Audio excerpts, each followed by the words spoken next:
काचही बाँस के बहंगिया बहंगी लचकैता जाय बहंगी लचकैता जाय डोआ रजनीशा बाबू बहंगी या बहंगी घाटे पहुँचाय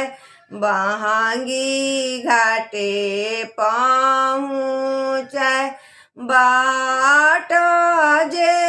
पूछले बटोही या बहंगी किना करा जाय बहंगी किना करा जाय